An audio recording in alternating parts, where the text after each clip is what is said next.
नेर परसोपण तालुक्यातील शेतामधील अवकाळी पावसाचे झालेल्या नुकसानाची कृषी अधिकारी एन.आर. कुंभारे यांच्या आदेशानुसार कृषी सहाय्यक प्रशांत झोले यांनी पाहणी केली आहे।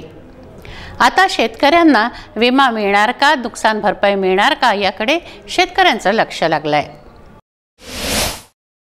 नेर परसोपण तालुक्यातील दगड-धानोरा शिवार परिसरातील शेतामध्ये अकाली पावसाने झालेल्या नुकसानाची कृषी अधिकारी एन.आर. कुंभारे यांच्या आदेशानुसार कृषी सहाय्यक प्रशांत झोले त्यांच्यासोबत गावातील गावकरी व सरपंच दिनेश महाल्ले, बालू दारवटकर, संदीप राऊत, बिजूसिंग राठोड, भास्कर झोपाटे, अमोल झोपाटे, सुरेश नागरीकर, नरेश महल्ले यांनी प्रत्येक शेतामध्ये जाऊन पाहणी केली असता त्यांना खरोखर पिकांचं नुकसान झालेलं आढळून आलं।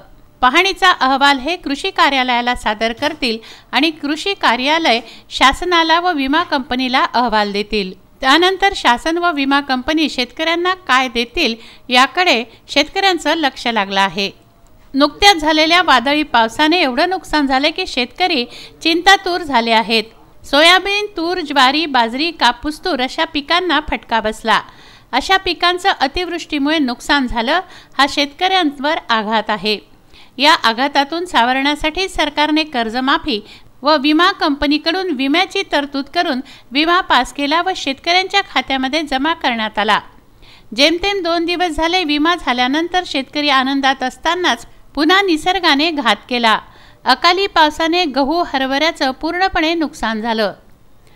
आता शेतकऱ्यांना आपला उदरनिर्वाह कशावर करावा हा प्रश्न पडला आहे, कारण खरीप व रब्बी दोन्ही पिकांचे हंगाम अस्मानी संकटामुळे नष्ट झाले आहेत, नेस्तनाबूत झाले आहेत। प्रशांत झोपाटे, विदर्भ न्यूज, मंगरुळ चव्हाळा।